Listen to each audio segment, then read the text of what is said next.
In this week's episode, Will and I were talking to Charles Spring, a 4 times world champion in karate. an absolutely lovely bloke.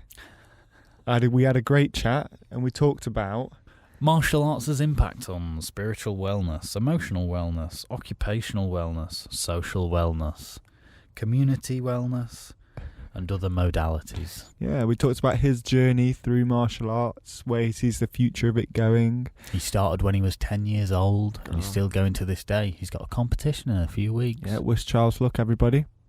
Good luck, Charles. Yeah, but it's absolutely lovely chat. I hope you learn quite a lot. We definitely did. Yeah, enjoy. I can't see. These are for distance. Oh, right. That's I'm at that age now where I have to take them off and put other ones on and all that. Gonna get the little varifocal ones. No, they make me go. I go weird. I keel over. Yeah, they make me go all dizzy. Yeah, I can't wear them. That's crazy. Yeah. Do you want this somewhere? Yeah, you want to defeat me as a martial artist? Just put varifocals on my face. You got me. Oh, you are a world champion. It's so crazy. It's so impressive. We've been watching some clips on YouTube Yeah. of you, yeah. Really? Yeah. Oh, okay. Which ones? Doing sword stuff and things like that. Yes. Yeah. But they're like ceremonial almost. I don't really Yeah. particularly- It's Is it like a routine or something? Yeah, they're called kata. Kata is the term form. Well, I don't know if it interprets exactly to form, but it's a set piece. The sword one I created myself through using several other bits of forms that I'd been taught over the years. I took that to the World Championships. I've won. What have I won? World titles. I've won 4 world titles. I've won Pan American, European. Yeah, a bit of everything really. Yeah. It's so impressive. So where did it all begin then? Well, it started for me when I was about 10. I was a very angry young man, actually. And my mum decided that I needed to focus that somehow. Like an outlet, yeah. Yeah, and the first thing I ever did was judo. She didn't really want me to do boxing. Her father had been an army boxing champion, and she didn't particularly like boxing. But my granddad, on my dad's side, he was a boxing coach, and so he then did a bit of boxing with me. And then when I was 16, I left home to work because I got a job which was away from home. Got a flat, and one of the things I decided to do was start looking for martial arts, and I discovered karate at 16, and I've been doing it ever since. Yeah, so. Yeah. Oh, wow. Yeah, I did several things from when I was about 10 through. There was kung fu clubs opening at that period. Yeah, there were a lot like of dabbling in a bit of everything. Yeah. So I just had a little go at things and discovered I really loved karate, and so I've been doing that ever since. So yeah. How popular was it when you started? Well, when 1972, it was just getting on the cusp of becoming quite popular because Bruce Lee's films came out in that sort of period, and there was also a TV series called Kung Fu, which Bruce Lee was originally meant to do. David Carradine took the role, which a lot of people belittled him for a long time, but actually I think he was great. But anyway, and I used to watch that. My mum was really into that, so she got into the idea of me doing martial arts and quite liked the idea of me doing them because she looked at that sort of more spiritual thing that the TV series Kung Fu was about. So it was kind of that mind, body, spirit thing. And then it was starting to sort of ramp up, get quite popular. And one of the first things I did try actually was Taekwondo, which they had a very big club, and you then realise just how popular it was in other places because Coningsby Aerodrome was occupied by American Air Forces in those days in the Lincolnshire, and that was quite close to me. And I went down there, and there's a massive Taekwondo. I could not believe this place was just rammed with like hundreds of people doing Taekwondo. But the trouble is, it was quite far, so it was a bit of a challenge to drive there. And so I didn't stay with that. I did a bit of judo, did a bit of kung fu, did a bit of boxing, did a bit of amateur boxing when I was younger, encouraged by my granddad, and so it all sort of stems from that.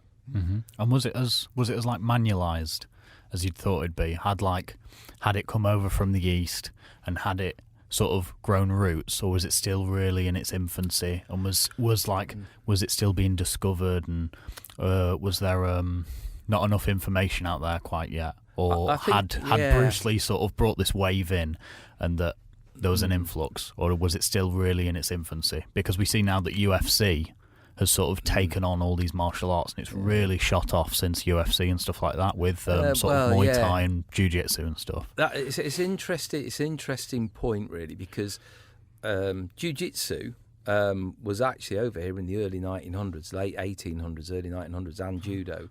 They'd been brought over here. There was a real big link between Japan and England in the early 1900s. We were seen as almost like it was like a very, very friendly relationship between Japan and England, which is why the Second World War was a bit of an anomaly in that sense from that point of view, this sort of imperialism that sort of stemmed from that. But and so there'd been displays for Queen Victoria of Jiu-Jitsu and Judo. They'd come over and done displays. If you know Conan Doyle, Sherlock Holmes, Sherlock Holmes did the thing called Bartitsu, which was actually created in that sort of era as a self-defense system to make him a little bit other and sort of have something that was based a little bit on bare knuckle fighting, cane work from France, and as well as jiu-jitsu. So there was a sort of a mixture there. So it was already quite well known, and you've got to remember that boxing was really our martial art. You know, boxing, if you look at it from bare knuckle fighting days, I've got allegedly, I mean, I've always queried this a bit because he started off as Tom Winter, but there's a guy called Tom Spring who was a bare knuckle fighter. My granddad always claimed that he'd done the family research and he was related to us. I'll put a question mark on that because, you know, historically I'm not quite sure. But anyway, Tom Spring was a bare knuckle fighter, and if you look at the bare knuckle fighting in those days, they did throws, they did arm locks, they used all kinds of ways of disabling opponent rather than just fists. So it was a lot more technical. Yeah, there's a lot more to it than just bludgeoning each other with fists. Yeah, you could do throws, sweeps, leg kicks, all kinds of things that were in there. One of my ex-students, Chris Sykes, has just written a book all about that, actually, which is really interesting and was featured on a 5 Sport chat a few weeks ago. And he's really looked at the history of bare knuckle fighting and the extent of it, which is it is really interesting. And that really was our martial arts. So we've had an established thing of martial arts within the UK. We also had what were the masters within every town that would teach people cudgeling, sword work, probably some grappling, you know, and things like that. So it isn't that we've always had an established martial arts kind of history, I would argue. Oriental martial arts as came in with karate, kung fu and everything just created a boom, especially in the 70s with Bruce Lee, and definitely pushed them on. I would argue that UFC and MMA, which everybody talks about as the new thing, is actually going back to bare knuckle fighting if you actually think about it. Yeah, because all it's doing a bit of a full circle, incorporating all the different things that were there originally. And it makes me laugh because you see a lot of people going, oh yeah, if a karate person met a real MMA person. Well, actually a karate person is an MMA person. They do grappling, they do throws, they do joint locks, they do punching, kicking, everything. So they're already an MMA person in that sense because they do a bit of everything. It's just got a name, karate, you know, or kung fu. And there's a lot of people online argue about all these things. I just find it funny because I think they just need to look at their history a little bit more. Are you rather indifferent to that then? Do you think choose as you like, basically? Yeah, I think everybody's suited. Or are you like, it has to be karate, everything? No, I've never been never been like that, to be honest. I love karate. I have done kung fu. I've done a couple of different systems of karate. I've dabbled in Wing Chun through various contacts that I've had. I do weapons stuff that I really enjoy. I like a bit of... I love karate, and I think karate is great for me. And equally, like you just say, I wouldn't necessarily say to someone else, karate is for you, because it just depends on what way you want to do your martial arts. Some people like to dabble in it. Some people like to immerse themselves in it. Depends on what you want to do it for, really. If somebody was looking to start martial arts now, from 2 routes, if you were just going it generically, say in your example of a kid that's wanting to get like a break or release some aggression or something, and then from a second route of like a self-defense kind of thing, what kind of martial arts should they go down? Well, that's an interesting question actually, because self-defense is in my opinion, is a different thing, and a lot of people market martial arts on self. Now I've got to be a bit careful what I say, because this is a political minefield in some ways, because I think that self-defense is an inherent thing within most good martial arts, and if taught properly, can be really good. My argument would be that an awful lot of martial arts don't necessarily teach self-defense as self-defense should be taught, and that they should, and it needs to be realised that a lot of the traditional ones that have gone down the sport route, it's very good for sport. You need to do something as well on top of that if you're going to do self-defense as such, because in my opinion, the best form of self-defense is just not to be there in the first place. You don't need to get in a fight. Yeah. Just leave. Just go away, walk away, run away. Whatever you can do, just don't be there, because there's no point in getting into a pointless fight just because someone's either being aggressive towards you or whatever. Now, sometimes you can't do that because of the situation that arises, and things like someone attacking you for sexual assault or whatever. There's a different thing there. Now, one of the things I really believe in is building confidence, and confidence building should be part of what martial arts is anyway, because it's about inherently feeling good about yourself and actually getting a really positive mindset. Once you've got that positive mindset, then actually the fear that you feel through self-defense is or an aggressive situation can be somewhat nullified, because you're confident. I don't want to get into this, and you can speak for yourself. You can actually get into this sort of mindset of look, just leave me alone, go away. I won't say what we normally teach them to say on here, but go away, leave me alone, and you can be confident. I've recently had a very good friend, actually, someone that I knew for years, and I didn't know, because she didn't tell me that she had been assaulted, and someone had violently assaulted her, tried to sexually assault her, and it had really destroyed her confidence. She was a very confident individual up to that point. She finally came and spoke to me. She said, I really want to do something about this. And I think the reason she didn't talk to me originally, because she was embarrassed by it. And that's another set of problems as well, about whether or not you've got the confidence or willing to talk to someone about it and then go and seek what you really need. We do a particular... when we teach self-defense, we teach it in a particular way at my club. We have a separate class for it that is specifically for self-defense. And what we teach is that building up of confidence, building up of awareness, building up of how to extract yourself from situations very quickly rather than fighting, so that you actually don't get into, or you try to eliminate as much as possible the likelihood you're going to get into a confrontational situation. Then when it gets to a confrontational situation, that you deal with it really, really quickly, or as quickly as you possibly can. And again, then get yourself out of there. Her confidence has increased massively from our approach. And I'm not saying ours is the only way, and it's and it is built on several other things that I've read about, seen, and other experiences that I've had training with other people. And so it isn't just mine, which is what a lot of people claim about this is the best way, my way is the best way, all that sort of thing. And I would say there's other people that teach it very, very well. I mean, there's a guy called Dave Turt and Andy Crittenden. They are brilliant at what they do, and based up north. In Yorkshire and that kind of area, they're really, really good at what they teach and what they do and the way that they teach it. So I'm not going to say my way's the best way. Gary Stringer in Derby actually is another example of someone who teaches some absolutely brilliant stuff. And so you can go to these people, get the right approach, and they all teach in a very similar way. Get out. Don't get there first place. If you get there, get out of there as quickly as possible. Her confidence has improved massively. She's like, right. She was saying that the other week she got into a situation where someone was being aggressive towards her, and she said a year ago she'd have fallen apart, been in tears and all that sort of thing. She felt confident enough to just sort of say, look, get out of this. Had to do what she did, and off she went. And she said she got home and just thought, awesome. This actually worked. Realisation. of Yeah, all the hard work. realization of how it actually built up her confidence. Yeah. And I think that's really rewarding for me as an instructor. And the guy who runs the class for me, Matt, he's absolutely brilliant, and he really instills them with that confidence. Yeah. great. Within psychology, we sort of refer to that as assertiveness training. Yeah.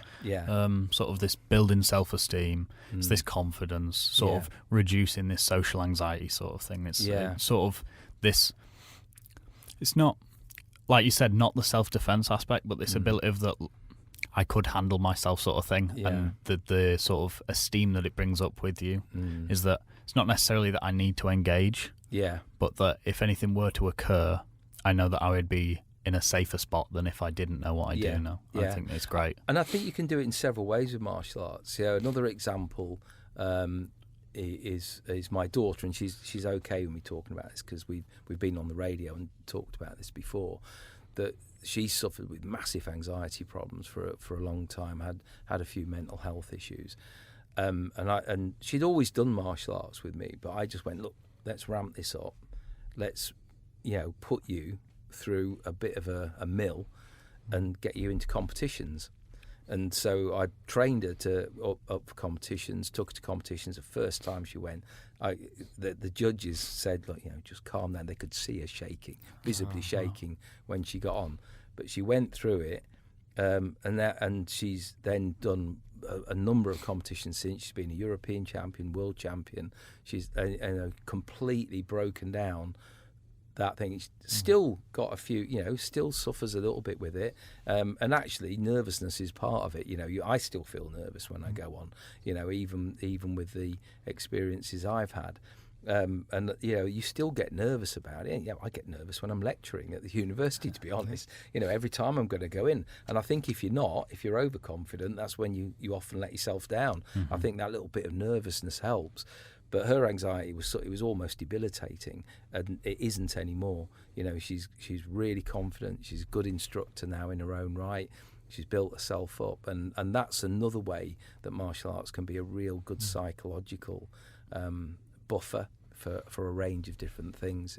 Is how I'd word it. You've probably got a posher word for it.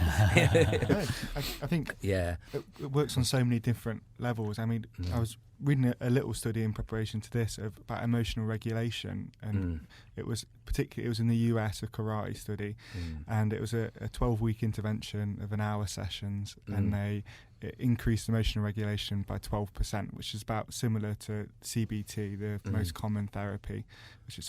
It's clinically proven to be super effective at allowing you to regulate those ups and downs, exactly like your daughter's anxiety. That's interesting, because I've done a pilot study towards some research that I'm doing around the benefits of martial arts with children who are on SEND support, and actually, I haven't done the final bit of analysis yet, but judging by the I've just put all the numbers down. Looking at the numbers, I can see that kind of regulation is there actually, which is interesting, because it's the same sort of thing that they're either all the way up or all the way down, whereas it's a lot more centred when you actually look at it on the after the intervention. So that probably will coincide with that particular piece of research. You'll have to send me that one, because I haven't seen that one. I will do. What other metrics did you look at while doing this pilot study? Well, it was a mood questionnaire that I used, and there was 20 different aspects on it.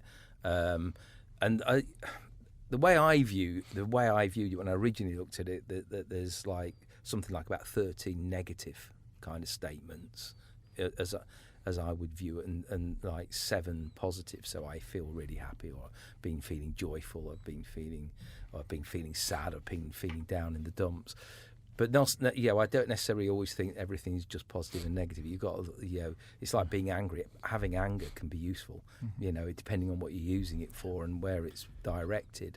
So it depends on how the person interprets anger as such, because being angry about something could be that your dog got run over by a car, So you're pretty angry about that or very upset about that. But actually, that's not necessarily a negative emotion because obviously you loved your dog and, you know, you've got a sense of belonging to that. So, there's always a bit of subjectivity on the way people look at those statements as to whether they are or not. But that's the thing that I've used. It's been tested with children in Spain and Holland and other places, so it's sort of being tested and being proven to be a good measure of what their mood is like. So that's what I looked at around that, and then I also got I've been getting feedback from the teachers and the carers and stuff as well, onto well, how did this make them? Well, did it help with their behaviour in class and things? And actually, there's the evidence seems to be yes, it does.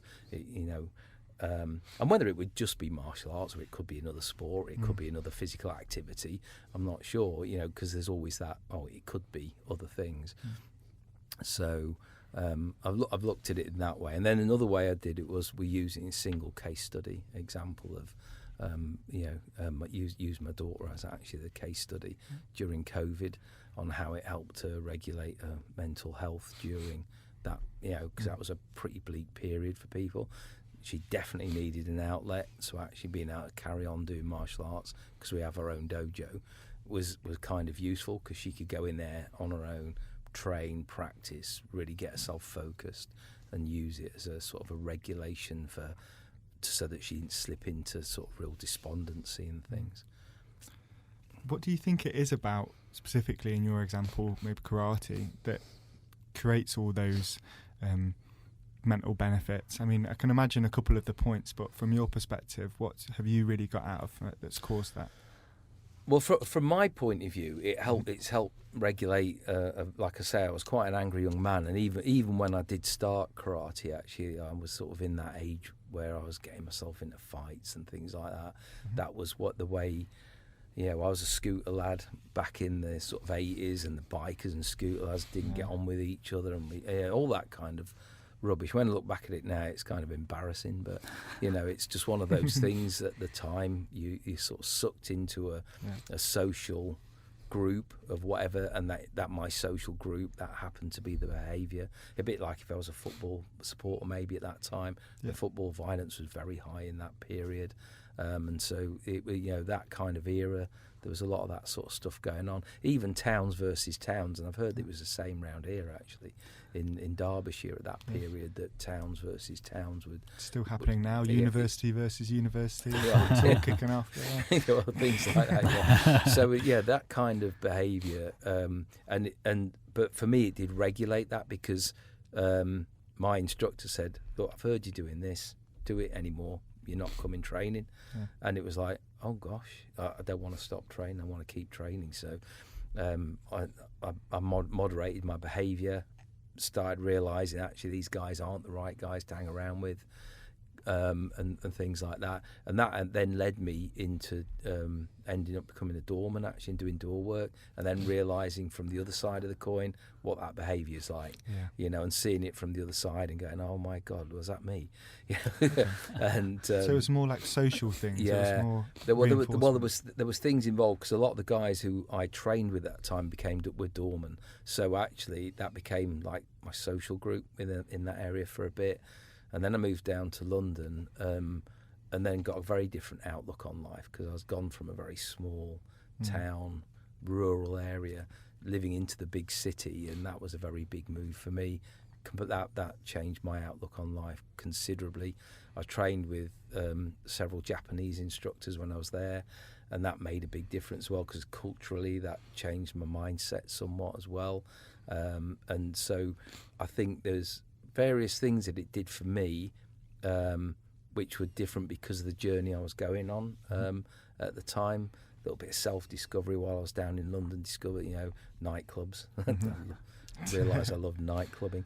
But anyway, things like that. And so I then moved up to Birmingham, and then where I trained was very, very culturally diverse. So I went from clubs in Lincolnshire, which were just all white, run by white instructors and everything.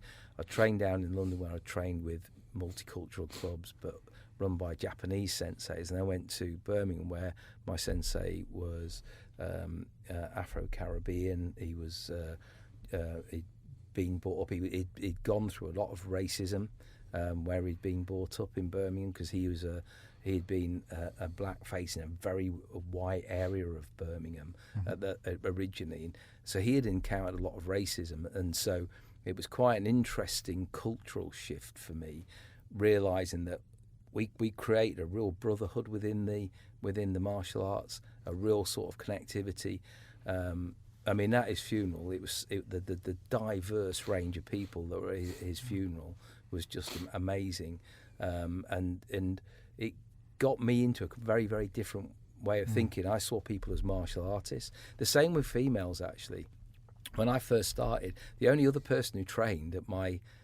female who trained at my karate club when I first started was my auntie, actually. Oh, wow. Yeah, my auntie Pat, who's still around these days and misses her karate, actually, when I was speaking to her a few weeks ago.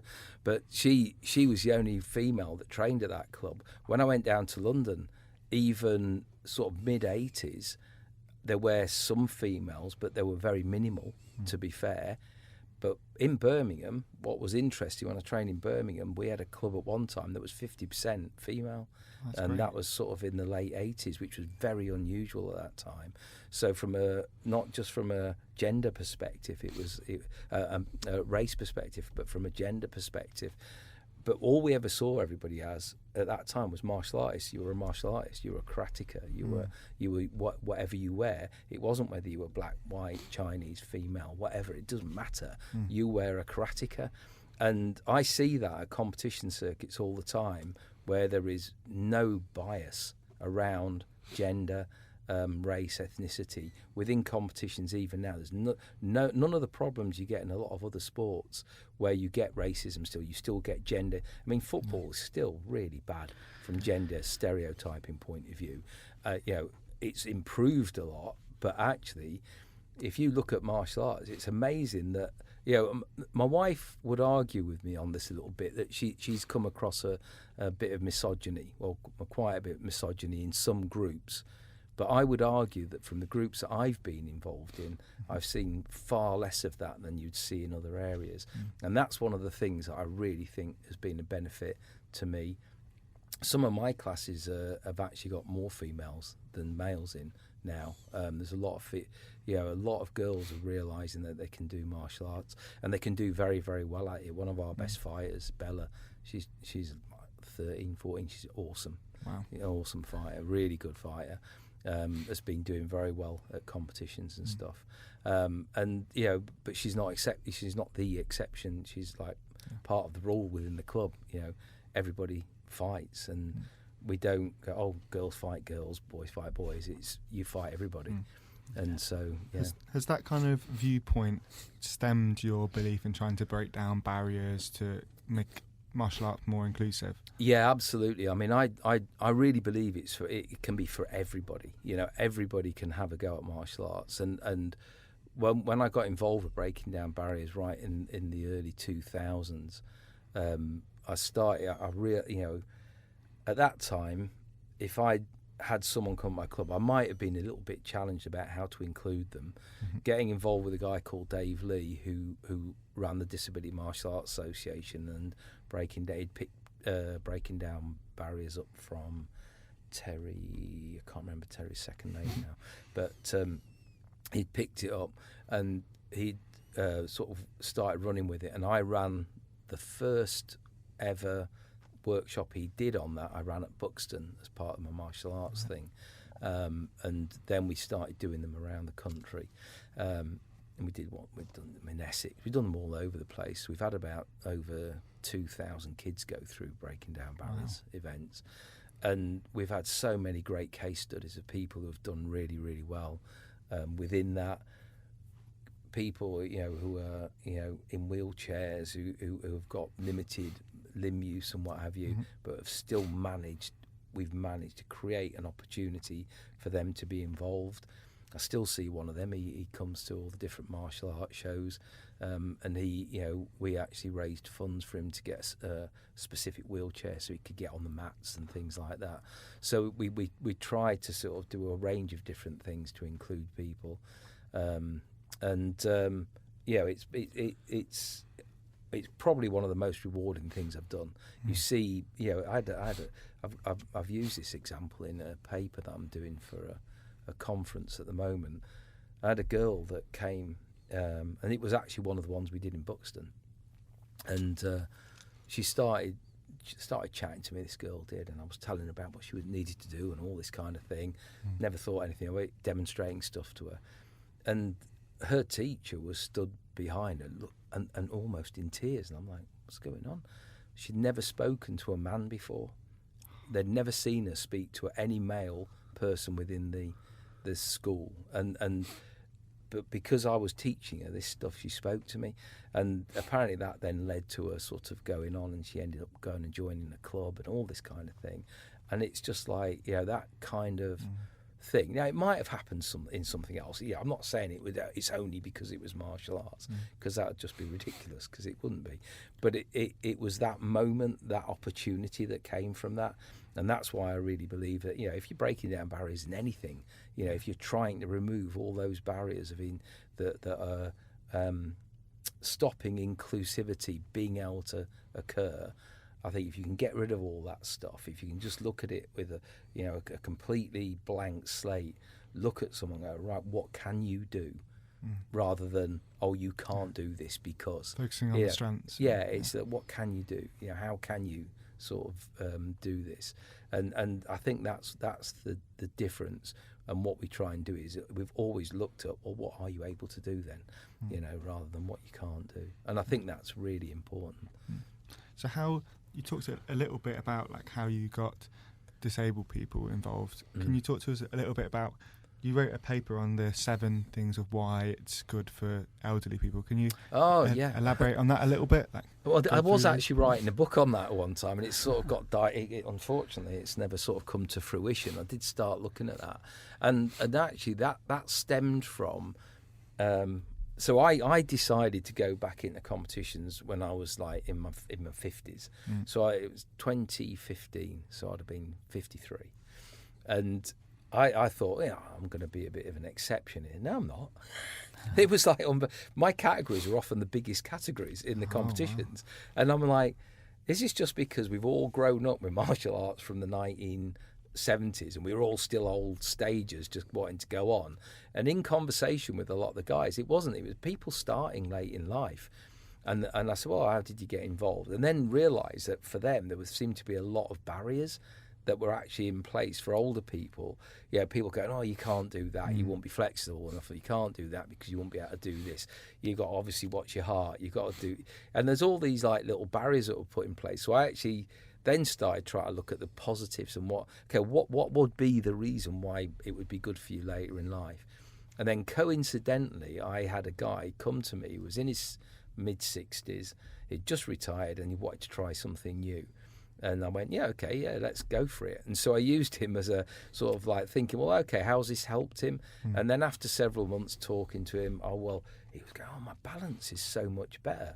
And it was actually things like that. It was like you lose a little bit of limb awareness when you're getting older. You can lose a little bit of your sense of balance. You can lose muscle structure. Your muscle structure starts deteriorating. The worst thing is apparently, this is according to my uncle, who's a doctor, is the front leg muscles go on the top of the leg. The quads start to deteriorate, and actually if you do anything that really helps strengthen them, that's really good, because it also works the ligaments around your knees and what have you. So martial arts, because of its approach to full body work, because obviously you use your legs, you use your arms, you use your limbs, you're using your core strength, you're also using your mind.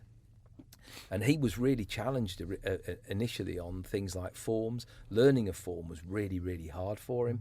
So when he learned his first 2 or 3 forms over several years, he'd really struggled with those. But as he went on, his memory and recall started coming back far better, because he was having to push himself to learn more complicated forms. He'd actually kept his mind alive. He got involved with stuff online through social media and that, because he started reading articles, then linking with different groups, ended up having friends all over the flipping world who were into martial arts, other older people and stuff that he chatted to online. So it creates all sorts of connections and it's like the mind, body, spirit thing. It's like really strong. And I think that's one of the major benefits for older people. And it also creates a social network. He said to me one day, I met him in town actually. He goes, "Oh, you're the third one I've seen today."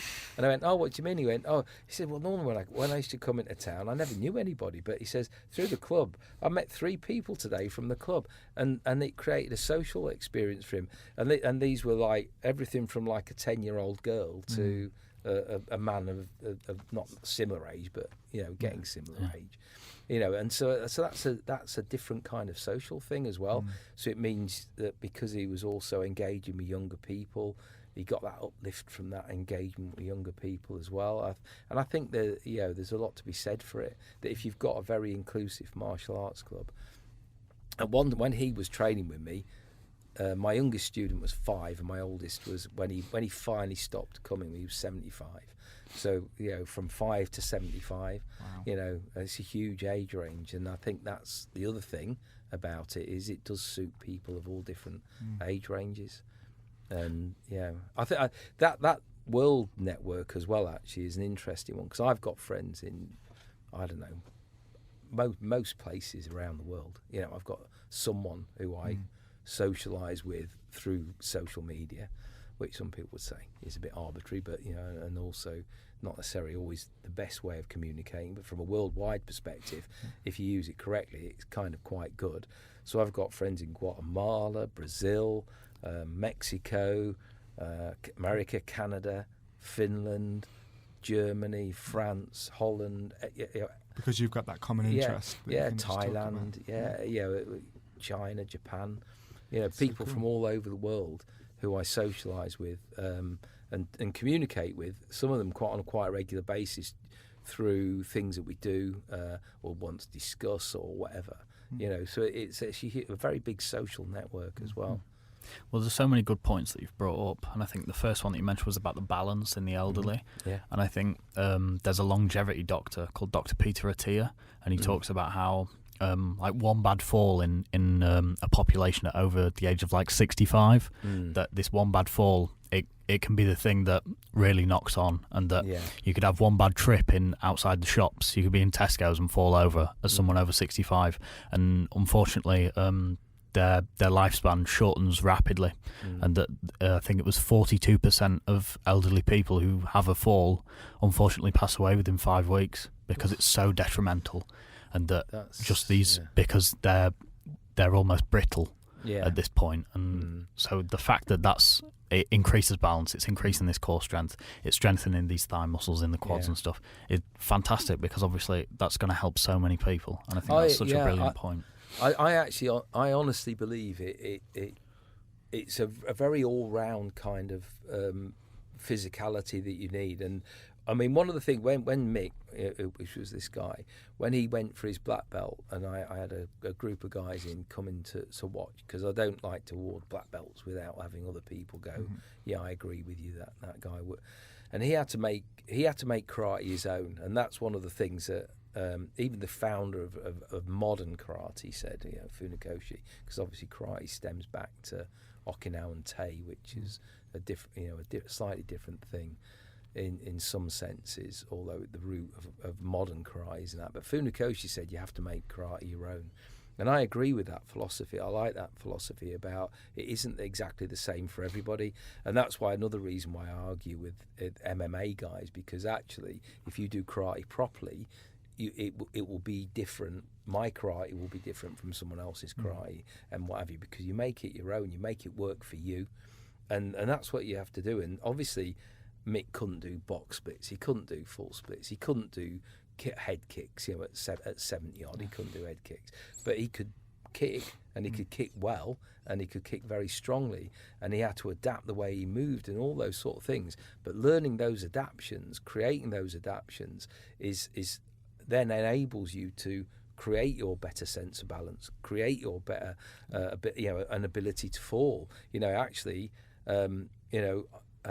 Many years ago, I fell off a scaffolding actually, when I was working on a building site, fell off the scaffolding and I did a break fall as I hit the ground, and yes, I still got hurt, but I didn't get hurt as badly as I would have done.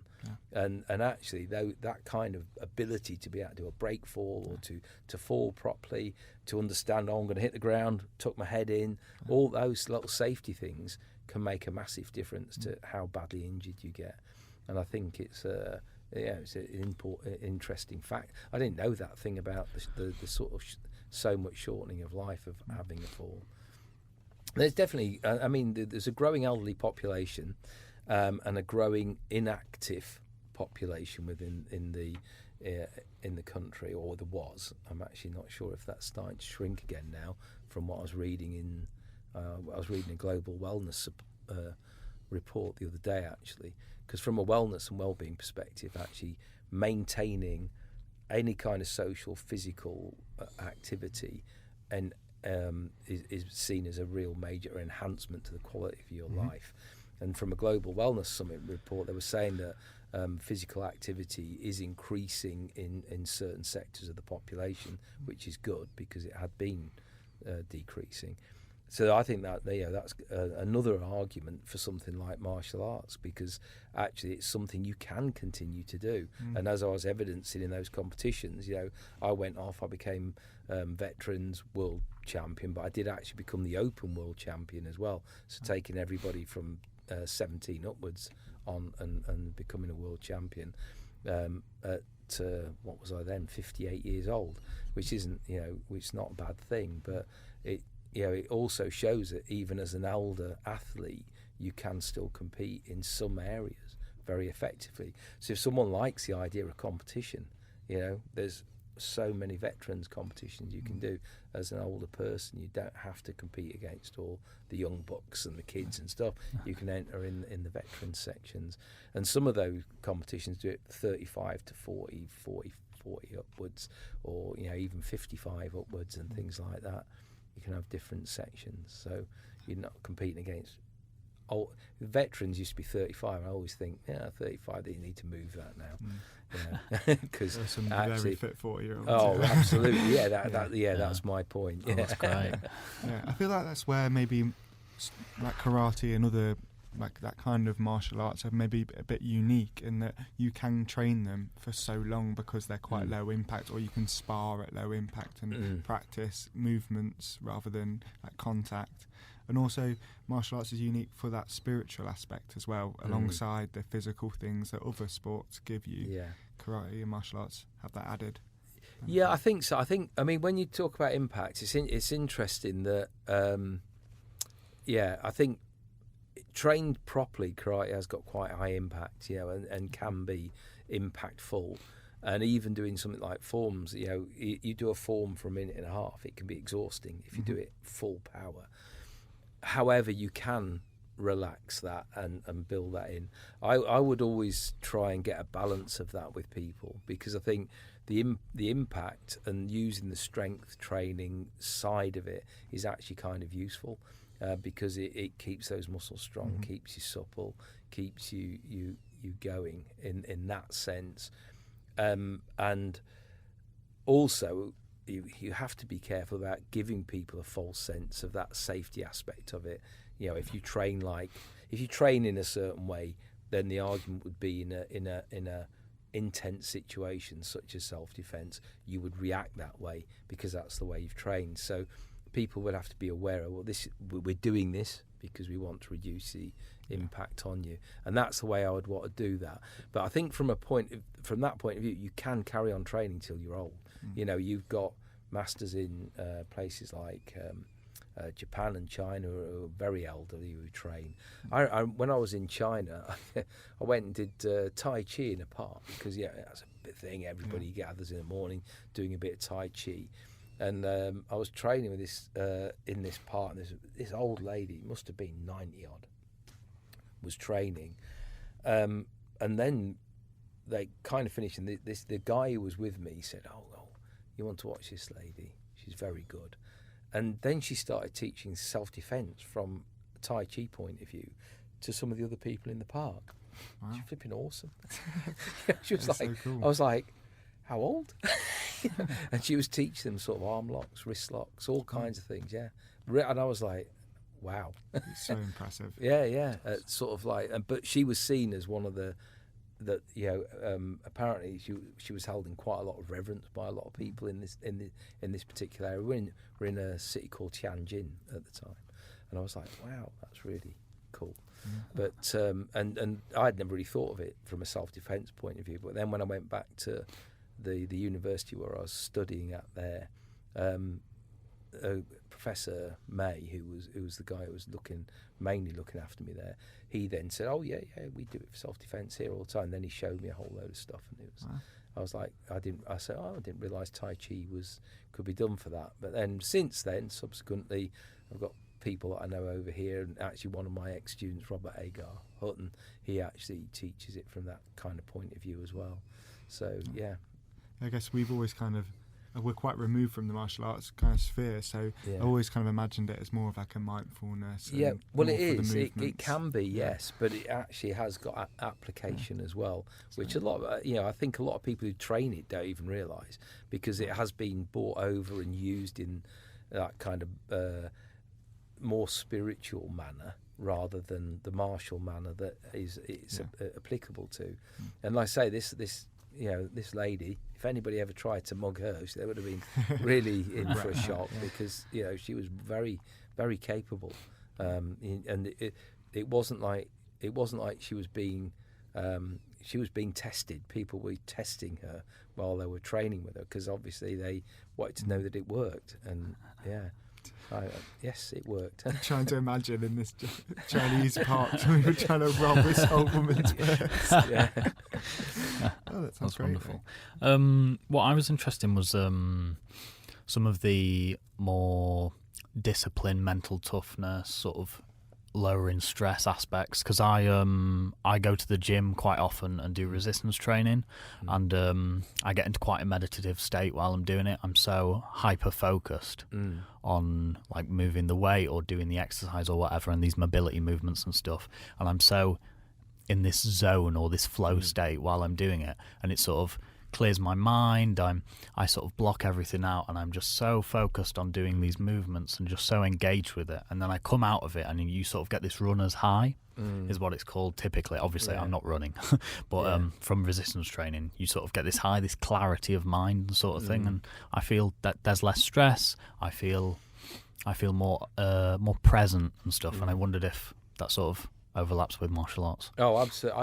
Absolutely. I think interesting flow state. Now, I think it was Sister Marley who wrote about flow state originally. If I'm trying to remember if it was him who did it.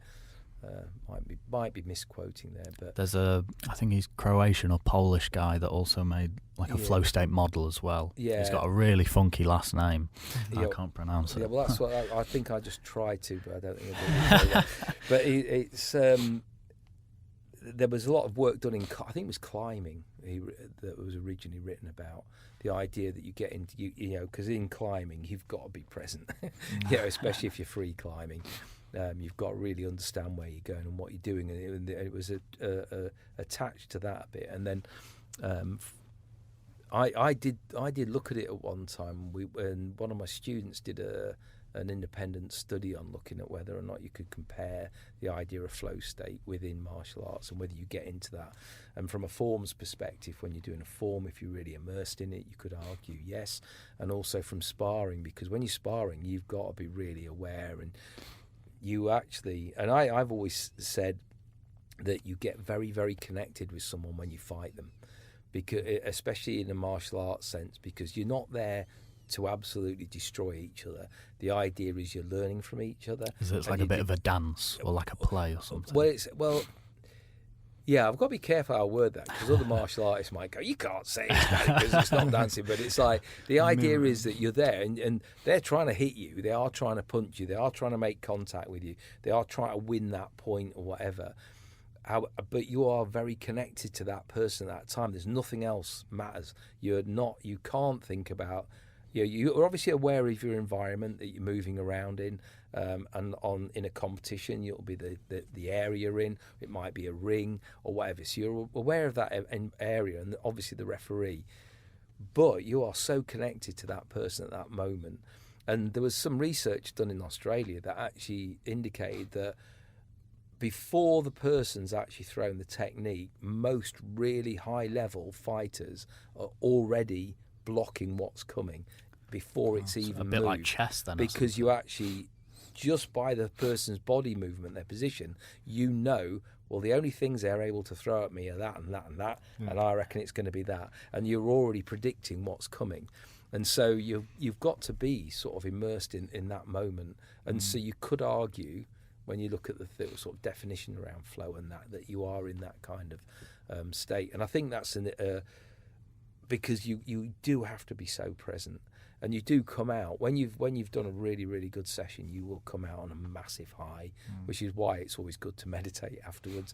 We do a thing called Mokshu, which is to bring you back, where we sort of kneel down and meditate for a few minutes and sort of like get yourself back into that sort of, okay, I'm going back out into the world. You do it usually in very traditional clubs. You'll do it before and after training, because you leave the outside out there, so you don't leave all those sort of worldly cares and things out there. Don't bring that into the dojo. I always say to people, you never ever come into my club angry.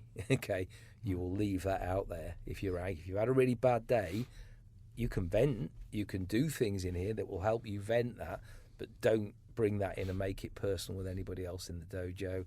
You don't moan about stuff. You don't discuss politics or whatever it might be in the dojo. You're in the dojo to train, get yourself into that mindset and train, and then when you go, then you can start all that stuff. But you clear your mind and you get yourself in there and you do your training, clear your mind again when you finish training, reflect on what you've done, and then leave. And I think it's an important factor, actually, and I do think it does. It really does do that. I can feel that I've had the worst week ever, going into training and it's just gone, left on a bag somewhere. Yeah. So how big of an aspect of martial arts would you say the spirituality is? You mentioned the meditation, but outside of that, it's interesting. I think a lot of kind of more modern martial arts have become a bit removed from that element and would say that it doesn't have any part in martial arts. And martial arts is about learning to fight, learning to defend yourself, learning and just getting rid of maybe some of that aggression and what have you. I think people that are immersed in it more from, if you look at things like Aikido, in a sense, there's different types of Aikido, and especially Ki Aikido is very spiritual, and I would certain other areas of it are, and I think it depends on the instructor, depends on the person that's at the head of it. For me, in my karate, I believe it's a big part of what I do. But I wouldn't put that on anybody else. I think that's up to them. You can bring it in, or you can and have it as part of that or not. I don't think there's nothing mystical. A lot of this sort of. The Kung Fu TV series actually sort of emphasised this a bit. All these spiritual sayings and stuff. And there's some of that, and also there's an awful lot of spiritual sayings attributed to Bruce Lee, and people never flipping said that. You see these little memes on Facebook. All this sort of, Be Like Water, he did do that, but actually, if you look at it, he nicked it from another writer anyway. It was written by another guy, a Japanese swordsman, many years ago. So that those sort of some of that spiritual stuff that's attributed to certain people is attributed wrongly. And then some of it doesn't even belong there at all. Miyamoto Musashi, who wrote the Book of Five Rings on swordsmanship, if all the quotes that are attributed to him, he'd have written 10 books. It's like, but he didn't. He wrote one. and yes, there are quite a lot of sayings in it, but nowhere near the amount he's supposed to have said. So I think there's a lot of that stuff is attributed to martial arts that is a little bit of frippery. But there is an element to it that I think is deeply spiritual, and if you go into some of the traditional Japanese martial arts and Chinese martial arts, there's a lot of that. If you look at Thai boxing's got the Muay Bram beforehand, the dance that they do before a fight, and that's got a very long history of and is about getting yourself into that zone and what have you. But if you look at the way that Thai fighters train, it's brutal. It's not. I don't necessarily think that a lot of them have that sort of same deeply spiritual sense that there is attributed to some of the Zen Buddhism attached to certain Japanese martial arts. So I think it depends on your route, how you view it, how you want to view it. And again, it's like I was saying, you can make it your own. People can sort of create stuff around it. I mean, it's like ninja, isn't it? When the ninja scene started, I mean, the book that got me into the idea of having my own dojo was a book called The Ninja, written by a guy called Eric van Lustbader. He's been persuaded, people have tried to persuade him for years to do a film. He's never ever sold the film rights to his book, though. Didn't want it making into a film for whatever reason, is my understanding. And there were various films called The Ninja and stuff that came out. But that whole ninja thing that came on the scene, originally there was so much BS attached to that. It was unbelievable because it's like this vanishing and disappearing and being able to hide in blooming trees and all this. So they could do some of those things. And actually, if you look at very traditional ninja training, there's a lot. It was about spying and espionage, and they learned tricks to do things, to be able to scale up castle walls, to be able to hide in plain sight, and all that sort of thing was an attribute of some of the ninjas, and that's why the samurai sort of didn't look upon them very well. If you look, there's a guy from, I think it's Leeds University, who's written several books on sort of samurai and ninja history and stuff, and they're very interesting because it kind of demystifies it and brings it into sort of a real world kind of scenario. And I think they're very, I think that kind of side can be sort of somewhat hijacked, but actually I think there is an element of it that is worth looking at and going, oh, actually this can help my mind. It can help me in terms of being present. We talk about presence and being present, being in the moment. Actually is a real thing attached to mindfulness. You have to be in the moment if you're sparring. You have to be in the moment when you're doing kata or even at a competition. When you're competing, you've got to be in that moment. That presence has got to be there. So from a mindful perspective, there's an element of that to it. And then actually honing yourself and dedicating yourself to something. I mean, I started at 10, so it's 51 years that I've been involved in martial arts, and I've got a lot to learn, I think, I believe I still have, and I don't believe I know it all. I am willing to learn stuff off other people. I was recently at a course with a couple of people who are, 10th dans now, and they're absolutely brilliant, and I've got stuff I can learn off them. So I never stop developing, never stop learning, and that's another mindset that is very, very useful to have, in that you don't know it all. Nobody ever knows everything, and anyone who thinks they know everything needs to have a really good hard look at themselves because you don't ever know everything. And I think that's one of it's that lifelong learning. And that is really inculcated in martial arts, that the journey never stops. And I think that's a really important factor. Mm-hmm. And from this journey, where would someone start if they wanted to get there? If they wanted to dip their toes in, get their toes a bit wet, where would you begin? I think the first thing to do is to try and find a good club. There's different ways of viewing a good club, and it depends on what you want it to be. So if you want to learn self-defense, I would argue you need to go and look at someone like Gary Stringer, his club in Derby. He's got his own club. He's also friends with Dave Turton, and they've got I think he's part of the Self-Defense Federation, I'm not sure, but the Self-Defense Federation is a good start if you want to do self-defense. You go and look at someone like that, or someone with a good reputation. My club is I've got a lot of children in my club. I want to get that next generation of martial artists build up. Some people don't want to train with kids. So if you don't want to train with kids, look for classes that are adult only or whatever. And the people will advertise what they're doing. But you need people with a good ethos around their club. I'm through Sport England. You do safeguarding now. I'm part of that network. I'm safeguarding approved by Sport England. I've had multiple awards, Martial Arts Hall of Fame awards and things like that. Look at what the history of those people are. Don't just go to the nearest club, because the nearest club doesn't necessarily mean it's the best club. Just because there's one in your local school as well, that doesn't necessarily mean that they've been fully checked and what have you. What kind of facilities are they training in? What kind of things are they trying to teach while they're doing those sorts of things? There's some really, really good clubs out there. And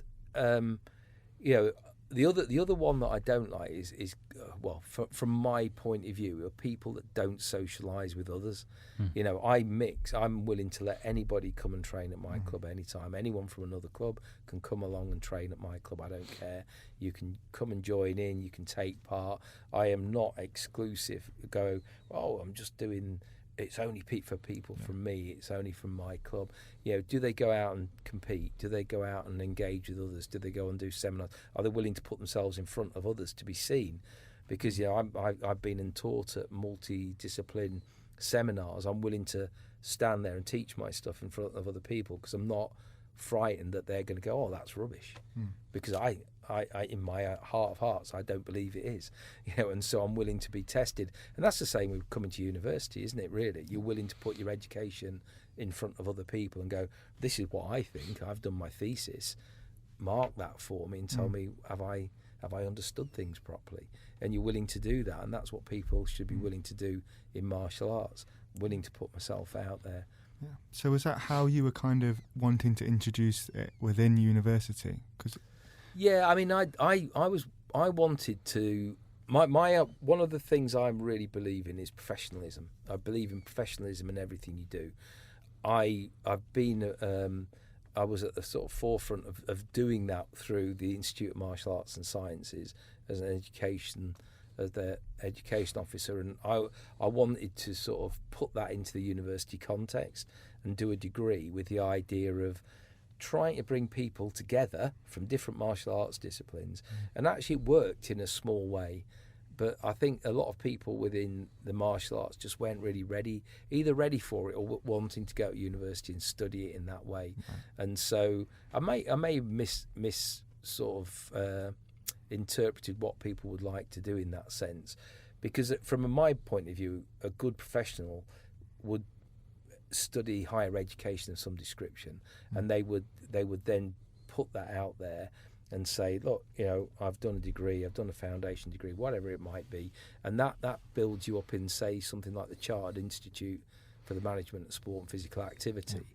I managed to get the programs within CIMSPA approved by them at one point, and we were the only martial arts organisation in CIMSPA, and for me that is professionalising us. A chartered status is the highest professional status you can get, and actually as a martial artist that would be something I'd love to have as a chartered martial artist or whatever it might be. But other people don't seem to be ready for that. They're willing to just sort of stay and be professional in their own way. And I'm not saying martial arts clubs aren't. There are certain people, they've got really good structures, they've got great. They don't just get a black belt and then instruct. They do instructor training. They teach people how to teach people. They do all those things well, a lot of the clubs. Some, are not so sure they do. They just get your black belt and then you can start teaching. Really? Can anybody teach? Because no, I don't think they can.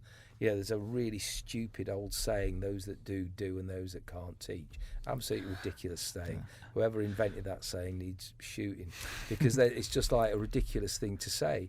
Because actually, to be able to teach and inculcate information, to be able to do anything, you've got to be taught how to do it. We don't come out as babies ready for the world. We have to be taught how to engage with the world, how to socialise with the world, how to change your clothes, how to eat, how to do everything. We have to be taught everything at some point, and not everybody teaches everything well. And you can see that by the behaviour of some people in society. They're not taught very well, and that then goes outside the social expectations and norms that we want from society. And the same thing for anything that we do. If you actually want to be professional in what you do, you should be willing to test yourself against a set of standards that are not dictated by you. They are dictated by other people, and those people are going, are recognised by you as being very, very, very good at what they do. So you've got very high ranking people going, yes. And you could say in martial arts that is done somewhat, because you have people with 10th dans and what have you, and they then are the only people who can grade you higher than certain levels and stuff like that. So there is some of that within there, but there are a lot of people that break away from the norm, become their own thing, do their own thing, and there's no regulation on them, to be fair, apart from other martial artists going, they're not very good at what they do, but nobody stops them. And from a layman perspective, how are you meant to know? Well, that's it, and that's my point. That if you are going to go and dip your toes in martial arts, the best thing to do is a lot of research around the clubs that you're going to go and visit, because if you could join, you could be taught really, really bad stuff, and then you think you're great. And I've had, I don't like belittling people, but I have had people come to my club who are allegedly either brown belts or black belts at other clubs. They wouldn't have a brown belt or black belt in my club. They would be way off that. And that to me indicates that they've just been, okay, you've been coming for 3 months, you can get a grade, and you can come for 3 months, get a grade. You've been here for 3 years, we'll give you a black belt. Now we'll give you a black belt. I mean, I've got people, I was talking to one of my lads last night. He's 11, 12 now. He's been with me for 4 years, and he's like a brown belt, but in a lot of other clubs he would probably be a black belt. And he knows that. But we talk. I don't just let them sit there. I talk to them and tell them what they need to do to improve, what they can do to get their black belt, and also when they can get their black belt. Because I actually don't grade. I grade them for a junior black belt under 16. I don't grade them for a full black belt till they're over 16, because I think it's about that teaching idea that I want them to have developed intellectually, physically and mentally in terms of how they can pass that information on. And as a junior black belt, they can do the leader training, they can do the junior leader training, they can help with the bringing other children on and all that sort of thing. So they can do all that stuff, but in a very controlled environment. I'm not going to say, you can go off and instruct now if they're under 16, because I just don't think I don't think that's appropriate. And a lot of people believe that the black belt dictates that, and whether that's true or not doesn't matter. It's what people perceive, and the perception out within the majority of the general public is that if you've got a black belt on, you should be able to do all those kind of things that are related to a black belt status. And I don't necessarily believe that under 16 people can do that. That's my opinion, and I know it isn't accepted by everyone. I know it's no way near accepted by everyone within the martial arts world, but that's just my view on it. And so I tend to hold them back until they're 16 before I'll grade them and what have you. But they do progress. They can progress in many other ways, and they can do competitions and all kinds of things that they can do. So we've read that you have a model for learning. My experiential learning model. Yeah. Could you go through that a little bit with us? Well, it evolved out of running the martial arts degree, and also I used to go over to Finland every summer and teach at various different summer schools and things out there. And what I used to try and create was almost like the idea of applied work in a situated situation. So it links to, it sort of stems from a bit from Kolb, and then another guy called Colin Beard, who I've done some workshops with, and who I actually sent the model to get him to sort of go, yeah, I like that, or don't like that, and he actually liked it. So I kind of felt quite confident that it's a nice little model. So it's based on the idea that from a martial artist point of view, yes, you can learn all the theory, but actually the practical is really important. It's all right learning, I can learn how to fight, and we get a lot of desk-based warriors online who say that they seem to know everything about martial arts, and they're 25th dans at 14 and stuff like that, and they're all really good.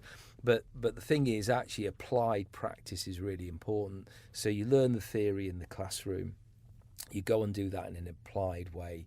you then sort of bring it back to writing all that up in a reflective way, understanding what you did and how you did it and how the theory informed the practical, and then you sort of bring it back to what then is the next level of improvement you want to go on. And so basically a circular model with this idea of applied practice. And then I realised actually it does fit in other areas as well, so it kind of fits in any kind of applied situation where the application of theoretical work is really important to being able to understand things, and so from that sense it's about the way that information can be delivered to people in a way that enables them to go out and practice that work. And actually, from a martial arts point of view, you do that all the time, and so it's just understanding how that relationship works and the way that it can operate in other schemas and what have you as well. And so One last question for you. So we kind of want to understand where you see karate going, both from like a general policy kind of way and then culturally. I think martial arts as a whole as well, and sort of its implementation and getting young kids and the elderly involved. I think the whole MMA thing is it's like with boxing actually. I'm really not a fan of white collar boxing and white collar MMA and all that sort of thing. The idea that you can go and learn for 8 weeks, go and have a fight, I think is really derisory to people who have dedicated their lives to learning, or dedicated their whole life to competing. So say boxing, for instance. Someone like Muhammad Ali started at a very young age, built his reputation up, went to the Olympics, got that, did that, and then you think you can go for 8 weeks and then get in a ring and be like Muhammad Ali. Yeah, like is it Mark Zuckerberg and Elon Musk who have been doing jiu-jitsu and they're going to like spar each other or something? I just think it means what is something that requires a lot of dedication and what have you. So I don't like that. That's one of the current things that I really don't like. And I think that it from a popularity point of view, I think martial arts is it's quite popular at the moment, and actually there has been an increase in people participating generally, but it is because of the MMA and the UFC thing. Traditional martial arts has taken a bit of a bashing over the previous few years. At the moment, though, I'm recruiting people in all my different disciplines. So I do weapons training, which is based on traditional Kobudo, which is the Japanese sort of weapons training. I do kickboxing, and I do traditional karate and self-defense. My kickboxing is very, very popular, more freestyle, but I actually run the classes in quite a formal kind of way. Still try and maintain that sort of formality of it rather than it just being a free-for-all. But those classes are doing very well. Traditional karate classes are doing very well as well. I keep recruiting new people to that. Seem to be certain people want to do that kind of side of things. And then from the self-defense point of view, we've got a few people doing that, but it's not as popular. It's more niche. Other people might say that's different, but I know some of the clubs that I'm involved with, and if you go to the competitions, they're absolutely rammed at the moment. People are wanting to get back into training, so I think that the martial arts are doing quite well. From a cultural perspective, there's always been certain groups within society who do not like physical fighting kinds of activities. They've tried to ban boxing on numerous occasions. They tried to ban UFC when it came over here, and MMA. They tried to restrict it. They've tried on numerous occasions, and people have always objected to it. There's a certain element of society who believes that learning a fighting discipline is very good for you from various points of view. I think hopefully I've verbalised some of where I think martial arts and what have you is good for you. But what I do think is that there are so many alternatives now. It's like you can do so many different things. And so we're always going to be competing if we are running clubs against dance, against gymnastics, against swimming. I've got kids who do all of those and still come martial arts, to be fair. You know, kids parents want their kids to be kept busy. So children, but from an adult point of view, one of the things, it's people dedicating themselves to that amount of time per week on their own personal development. Now, I can't understand why anybody wouldn't want to do that, but people seem to find excuses all the time, and 9 times out of 10, the things that stop people coming are just general excuses of not having enough time in the day to do stuff. And I just think, well, I just don't understand that, because I'm kind of a very busy person, but I still manage, to get my own training in every single week. And I think that, I just don't understand that. And that's the thing that I think is the biggest barrier, that culturally we believe we haven't got enough time to spend on ourselves to actually do these things or do all the things we want to do. And it depends where it comes on the priority list. I get new members every week. There's always someone, and I'm in Belper, which is not the biggest town in the world, and I've got 150 odd members of the club, so it's doing all right, and actually it's doing better than I ever thought it would in that sense. But I think for me it's been a lifelong journey, and so I'm always going to be kind of biased and very opinionated on why I think it's good for you, because of that lifelong journey that I've had with it. And I think it's I wish my mum had still been alive when I got my world championships, because she saw me go through the mill on competing, almost getting there, never quite achieving it. And unfortunately she died in the early 2000s, so she didn't see me achieve that sort of pinnacle of what I always wanted to do with it.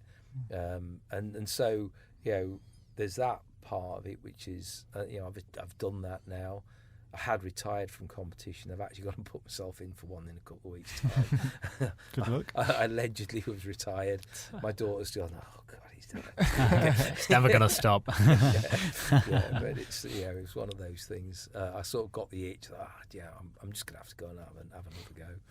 But we'll see how it goes. Yeah, good luck. And well, thank you for giving up your busy time for having this chat. I've really enjoyed it. Yeah, it's been fantastic. It's been amazing to talk to you. Gone a bit all over the place, but that's good. I mean, that's kind of what we like. That, yeah. Little bit everywhere, don't we? Yeah. All right. Wonderful. Okay. Perfect. Thank you very much. Cheers. Thank you.